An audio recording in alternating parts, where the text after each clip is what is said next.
اللہ کے نبی حضرت نوح علیہ السلام بار بار اپنی امت کو اللہ کے پیغام سناتے رہے کہ وہ آپس میں ایک دوسرے پر ظلم نہ کریں، احساس محبت کو قائم کریں، نسل ذات کے نام پر ایک دوسرے کو تکلیف نہ دیں۔ تو حضرت نوح علیہ السلام کی قوم بار بار آپ کا مذاق اڑانے لگتی، اتنے پتھر مارتی کہ آپ کئی دنوں تک پتھروں میں ڈھکے رہتے، پھر صحت یاب ہوتے، پھر اللہ کے دین کی تبلیغ کرتے، یہاں تک کہ 950 سال گزر چکے۔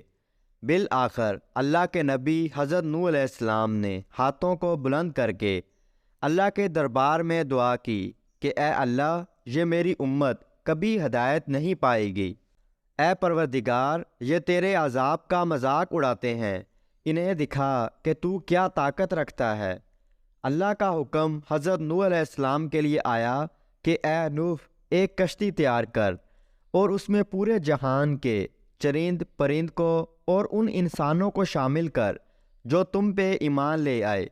تو یوں اللہ کے نبی حضرت نوح علیہ السلام نے درخت اگائے اور کشتی بنانے میں لگ گئے۔ وہ پوری قوم ہنستی رہی اور حضرت نوح علیہ السلام اللہ کے حکم کو تسلیم کر کے اپنے کام میں مصروف رہے۔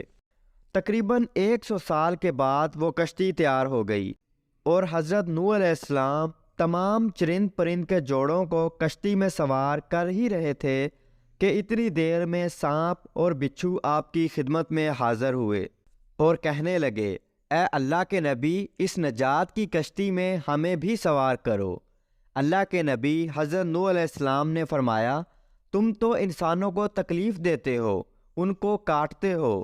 تو یوں سانپ اور بچھو رو کر اللہ کے نبی سے عرض کرنے لگے کہ اے اللہ کے نبی، آپ ہماری نسل کو بچائیں، ہم آپ سے وعدہ کرتے ہیں کہ جو بھی انسان سلام علی نوح فی العالمین پڑھے گا، ہمیں قسم ہے اپنے وجود کی، اپنے خالق کی، ہم کبھی بھی ان کو تکلیف نہیں دیں گے۔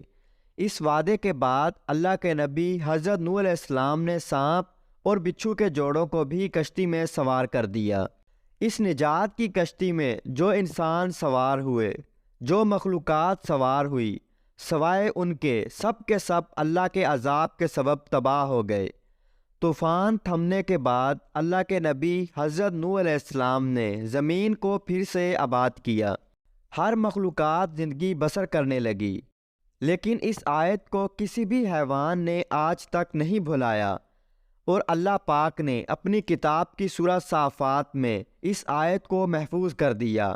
آج بھی جنگل صحرا میں جب بھی کسی سانپ بچھو حیوان کے سامنے جب اس آیت کو پڑھا جاتا ہے کہ سلام علی نوح فی العالمین، تو سانپ ہو، بچھو ہو یا کوئی بھی حیوان و جن، اس آیت کے احترام اور اس کے پس پشت وعدے کو سمجھ کے اس انسان کے قریب نہیں آتا۔ بے شک اللہ تعالیٰ نے قرآن پاک میں بیماریوں، مصیبتوں اور پریشانیوں کا علاج رکھا ہے۔